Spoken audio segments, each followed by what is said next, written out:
The biggest game of the round happened last night as the AFL built this up like you wouldn't believe. And it was Port Adelaide who jumped out of the blocks, kicking 6-1 in the first term. Let's have a listen to the genius Sam Mitchell post-loss last night. A few questions, where did we go wrong?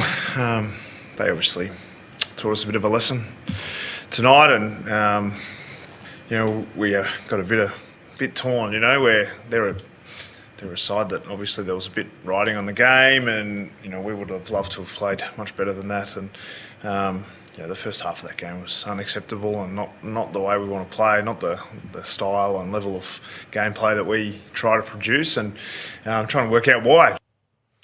They've been up for a long time. Anyway, I've got the home team, so I'll start with Port Adelaide. I just wonder, watching it, why it takes a big build-up and a grudge match to produce that performance. Where was that against the Bombers 2 weeks ago when no one was really talking about that game? Or where was it against the Saints, a team that you should beat, but you got smacked in the midfield? To have that response in the lead up to a game like that, you go, well, how good is this? When they play like that, they're going to be hard to beat, but why does it take something like that to generate that response? I think that's the question. So you got to celebrate the performance, you got to laud the changes and the coaching that went into that. The move from Rosie to half back was just instrumental. Power Pepper on Sicily, what a great move that was, and Power Pepper was enormous. The small forwards running right. But how do you bottle that and take it to the SCG on Sunday? And then how do you bottle it and bring it into a showdown in a couple of weeks? That's the question that is hard to answer this morning. Are they tough or is it fake tough, Port? Oh, tough last night. Yeah, because they can be tough. Oh, my goodness. Power Pepper, when he's in that mood. Horn Francis, when he's in that mood. Francis. I feel like they're a 5-goal better team with Butters. And we've just had a chat off here. Look, what if he leaves? It just to me, he just changes the whole dynamic. His ball use is always clever. He sees things that most players don't see. He loves contact. He loves the fight within the fight. I love watching him play. He had 30 plus. I mean, they smashed him in the middle, didn't they? Smashed him in the middle. Newcombe responded in the second half, but he was nowhere early. Without Will Day, and Sam Mitchell said after the game, he's not a 10-goal player for us. Will Day were 10 goals down at half-time, so he wouldn't have made much of a difference. But you noticed that. But they were in their face. Thought Sicily was rattled. Nothing from their small forwards who had done a whole lot of talking. So we'll get to the Hawks side of it. Give us the Hawks, yeah. Well, hold your horses on the Hawks. Really? Just hold your horses. The coach has been telling us for weeks, and the numbers reflect the same. That they're winning, but they're not near the finished product, and it's a marathon, so there's plenty of time to work on it. But I think you've got to assess, and I'm not just picking out one guy, but you've got to assess Marbior Chol and the role that he plays in this team. So whilst they're down on tools, you need a warrior at centre half forward. You need a competitor that's going to bring the ball to ground. He doesn't do that. They look a much better team when Sicily's forward. And he gives too much space down back, let's be fair. He just zones off at the wrong times. He allowed Sam Powell-Pepper to just stroll into the pocket and just have an easy snapper goal, which he converted, and then it was on again. So I just think Sicily, whilst he's an All-Australian and high-caliber defender, he probably serves them best up forward. And I don't know if they're too tall down back. They got to hammer it at ground level in their back line. So there's massaging to be done to the lineup, but there's certainly change required. Yeah, and then when you have a performance that shows those flaws, everyone else sits back and watches. And we've been saying this about Hawthorn all pre-season. They're going to be prime time. The amount of prime time action that they're getting, and teams are going to come hard and scout them. So what happens when other teams try and do that, and can they respond? They've been up for a long period of time, and I think you're allowed to have the odd down week. But in a game like that meant a fair bit, when you've sort of puffed your chest out at the end of last year and you've been quite vocal, Sicily and Mitchell and Ginnivan and the like. And have they been vocal? What they said? Well, they were after the game. After the game when Sicily fronted up at the airport the next day. He was almost in tears having a crack at Ken Hinkley and all of that. And then you're prepared to put yourself out there like we have, and we've celebrated that, and you produce donuts. Yeah. I love it. And kind of Rosita half-back. That's just a terrific move. I mean, if there's ever a guy that suits half-back, it's Connor. Well, I thought he defended well, though. I thought his closing speed a couple of times, his ability to shut down option, and I think 4 intercept marks, he's good overhead, and then he can run and carry. So and that balances your midfield out because then you've got a better balance with Horn, Francis, Spread and your Butters, wealth. and Drew and Wines as well, and then a few young players through there like Mead can roll through there. So it looked a more balanced. Special side. shout out to Jack Gunston, 6 goals. Oh my goodness! Yeah, he looked like the only one there that was going to get it done. How many 33-year-olds have kicked 6 in a game before? That's probably one for my man Swamp, but wouldn't be too many. I wouldn't have thought. No, I'm not even going to try No. to think about that. I'm sure Plugger did it, probably. I reckon he would have. Yeah, I reckon Jason would have done it too. Buddy probably did it. Buddy probably did it 15 times.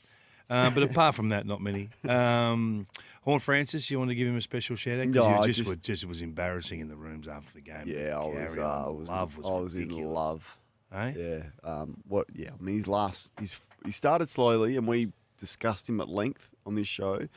But he put his hand up, said, "I haven't been good enough." Ken showed some edits in his last fortnight. He's just been up there with the best in the game. We just give the Hawks a little mulligan, move on. I do. Yep. Yeah, I'm prepared to. I think they need change. I think You're a bit more concerned than what I am. I think Sicily has to play forward for this team. So next Monday against Geelong, Sicily has to start forward. Okay, we'll see. We'll see what they've got up their sleeve.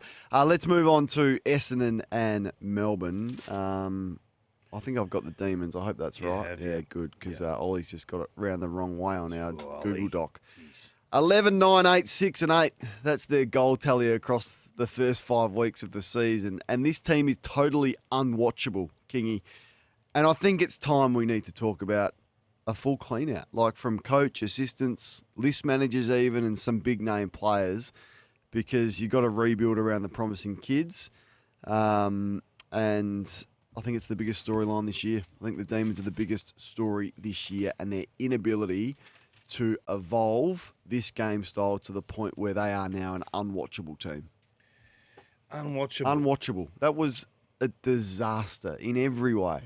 Like, the same problems again and again and again against Essendon, of all teams that, I mean, they go into the season far in advance of Essendon in terms of where they are at with their list and what they were trying to achieve this year. And they just can't score. I don't understand how you can win 16 centre bounces and get 1 point. 16 centre bounces for 1 point. Like, you're going into 6v6. 6-1 Even numbers.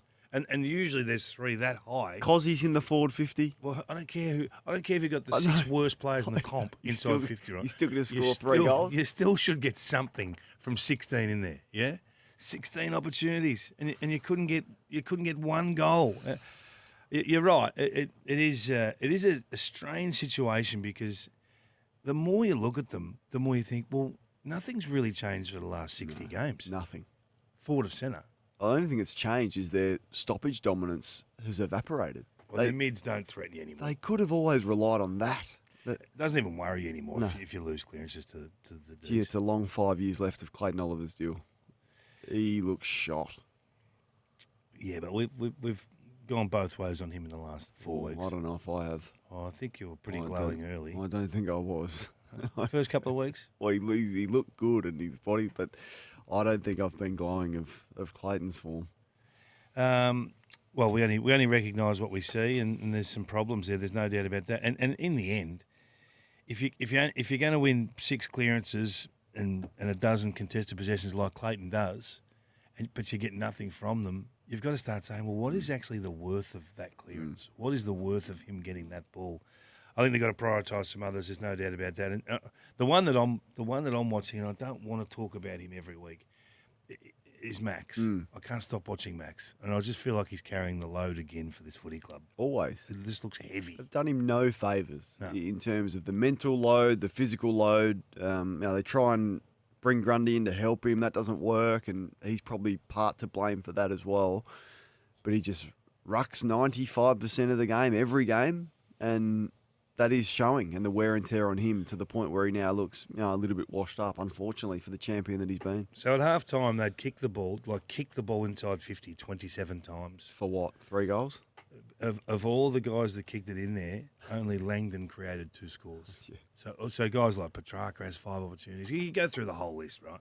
It doesn't matter who's kicking it in, outside of maybe Pickett at his best, but who else? So I think they've got to recalibrate the lot. And the thing that really disappointed me was the defensive work of Pickett at D50 stoppages and Windsor at stoppages. And I'm thinking, well, they've got to okay, we'll get Oliver out of there, get Petrarca out, do what you want to do.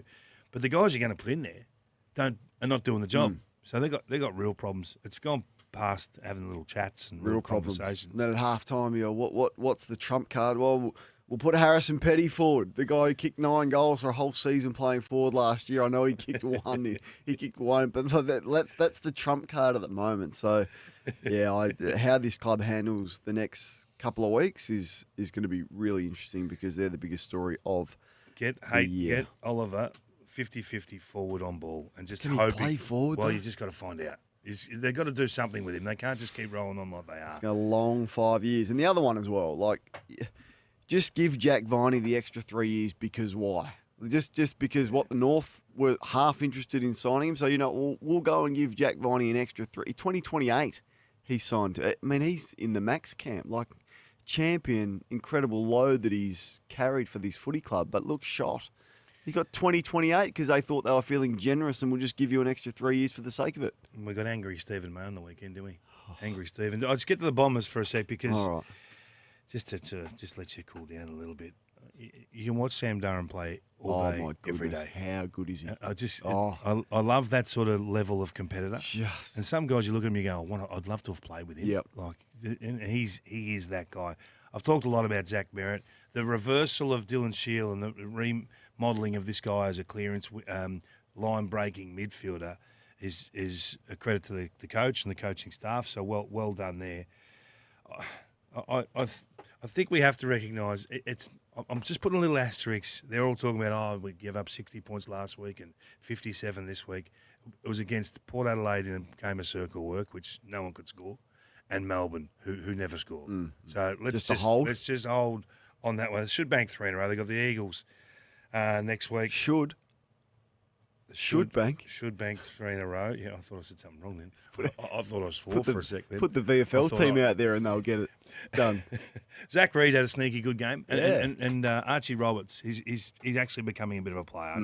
I know he had a couple of goals kicked on him and those sorts. I like of things. his attitude though as well. I think they just keep persisting, keep giving him the best opposition small forward because you got a player there. And Draper just looks sharp. I think he's super fit and is covering the ground really well. I know, shame. Nick about Brian. Nick Bryan's gone down and Draper, but a good backup to have. And I thought he did that pretty well. Can they make a charge for the finals? No, for Bombers? No. All right, They can't make a charge for the Sorry finals. about that, Essendon but fans. they're performing Have a great day. to expectation. All right, we're up to Brisbane and the Bulldogs, and I've got the Bulldogs. So they somehow turned a 39-point lead into a 21-point disaster, and were completely overrun after halftime. Minus 16 in the contest, minus 10 in clearance, and their only wins this season have come against the hapless North and the struggling Blues.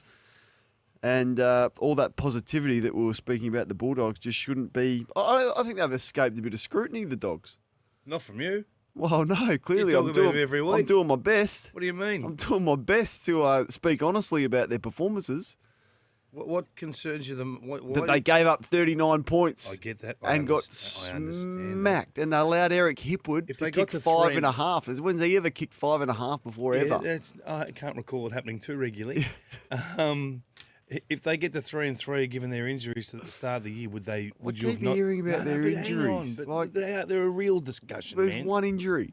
Everyone's got some injuries. One significant injury that they've got. Yeah. So if they get to 3-3 and the great man returns, wouldn't you nearly take that if you're Luke Beveridge? They're always 2-3, always to start the year. And you do this every year, and I say, mate, relax. They make finals. Yeah, you go, they won't make finals. They won't make finals. And you know what? They make finals. Is there any point making finals if you can't make top 4 and genuinely contend? So I don't think they're. I used to think that, and then Brisbane won it from 5th. St Kilda, the Giants, Port Adelaide, Gold Coast in the next month. With the big man back. I don't think do you think he plays this week? I think he does. You've got the direct line to Bevo.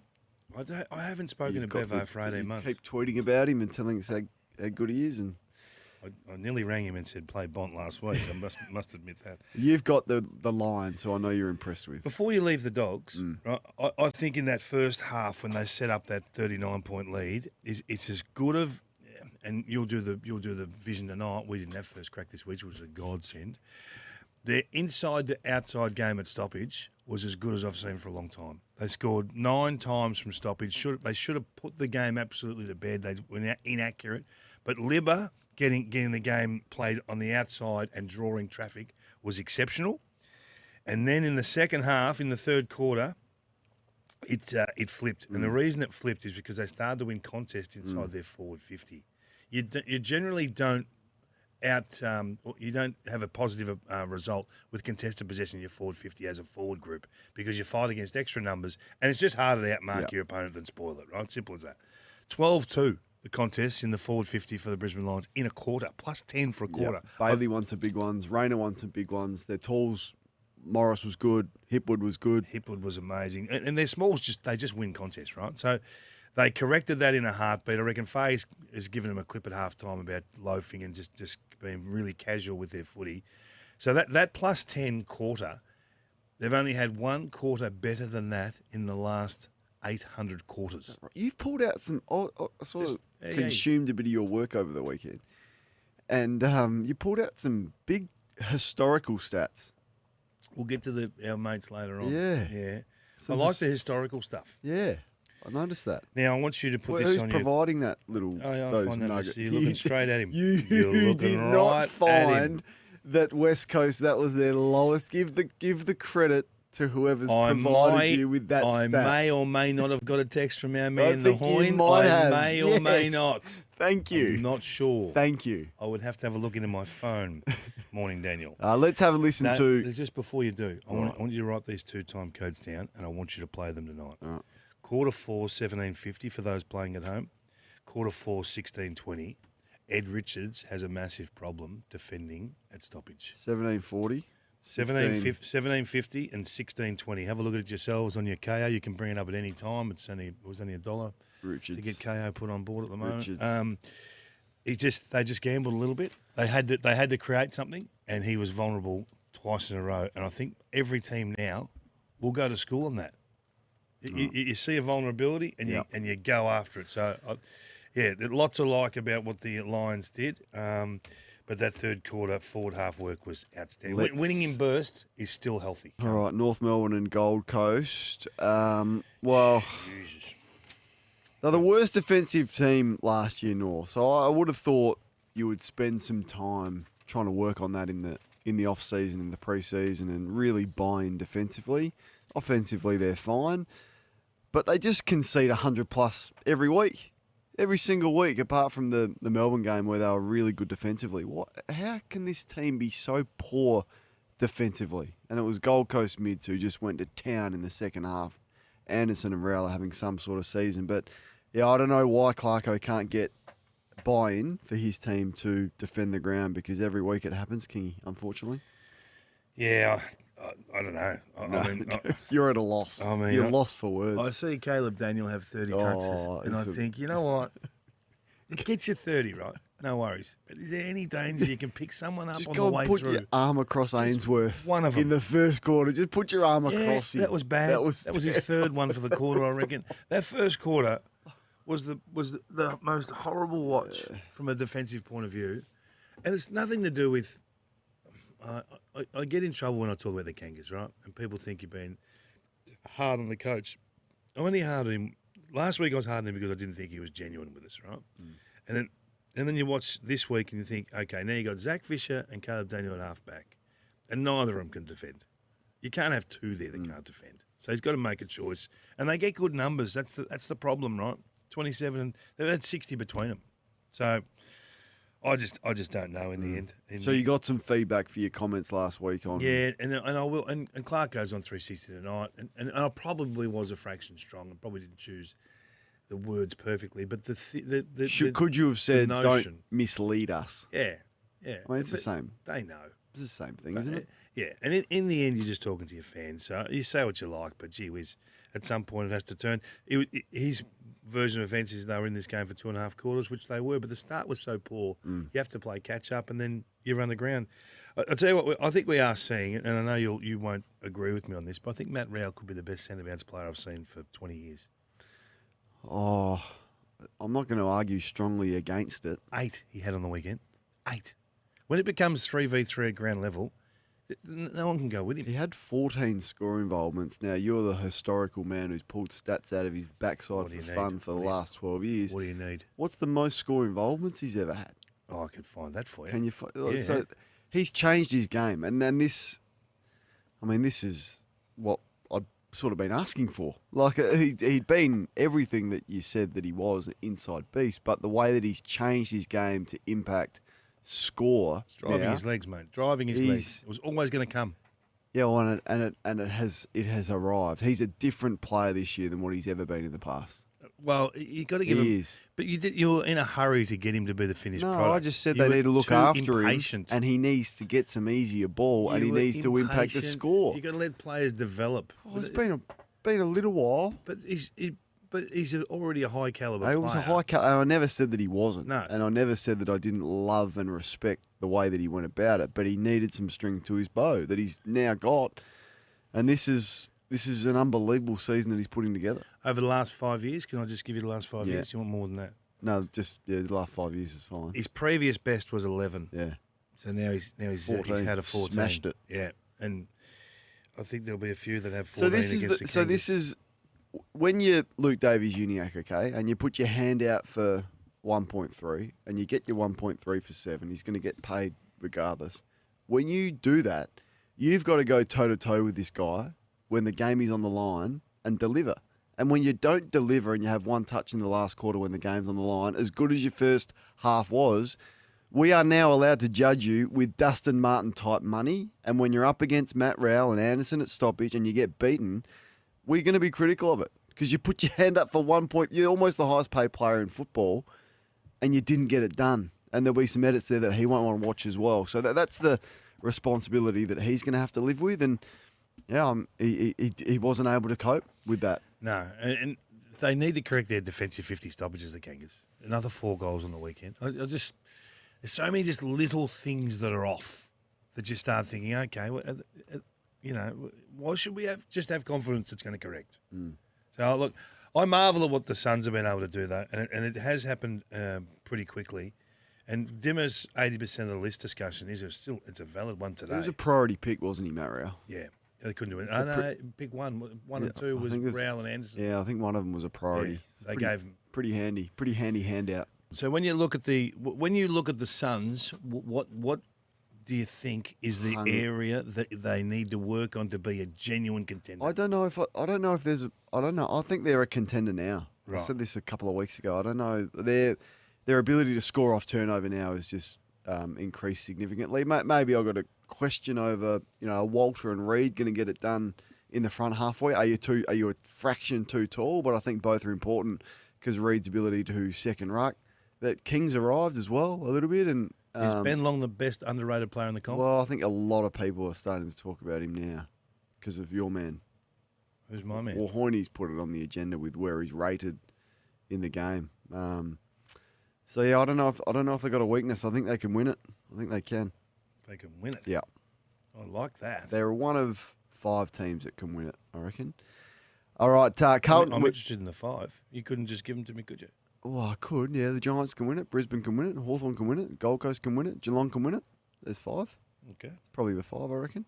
Or it's just inquiring. We need to rattle through just quickly Carlton and West Coast. There's not much to say about Carlton. Barely got out of second gear. Walk in the park, win over the disgraceful Eagles. You take the points, you move on, and there's nothing to see or learn from that. What about the Eagles?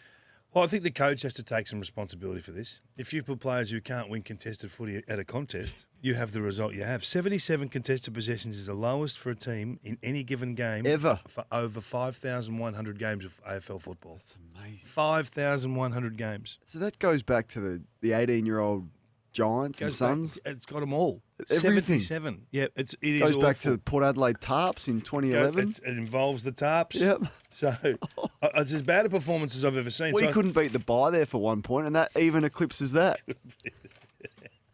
So I had a deeper look, right? So the top 8 most experienced players at the Eagles. This is what they had 24 contested possessions between the 8 most experienced players at the Eagles. Waterman 0, Cripps 1, Allen 2, Graham 3, Duggan, Hunt and Baker 4, Ryan 6. Ryan was okay. Yeah.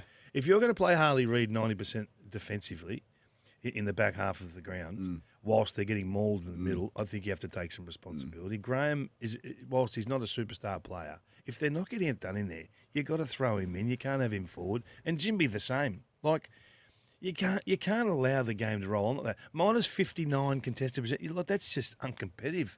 So is there a coaching responsibility there as well? Absolutely. So I don't give him any outs for that. Not for that. No, not and for I that. understand you got to develop, but you got to be better. And what are than you that. teaching Harley? Someone just done the aeroplane Ken did, Hinkley yeah. style. He's walked past the studio here, Studio Not Dylan Lumo. Leach, was it? Wasn't Dylan Leach. I think Looked he's like been Dylan. deported. What are you teaching Harley Reid by going a half back and just getting cheapies from kickouts? Like, that's the other. Like, I know. what are we teaching him? Right? What lessons is he learning? So he has to play. He has to play forward of the ball. Has to. He has to play. And- If he can't run, put him at full and forward and let demand him it. just roll up Yeah. and back. He'd be their best forward straight away.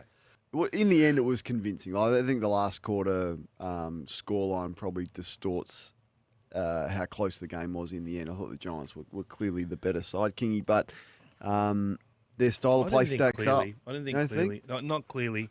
No, I thought this was a really intense game. Conceded 10 off turnover. Yeah. No, I get all that, and there was some bad errors. There were just some cold clangers. But it was a good watch. Nasai Wanganeen Miller, my God.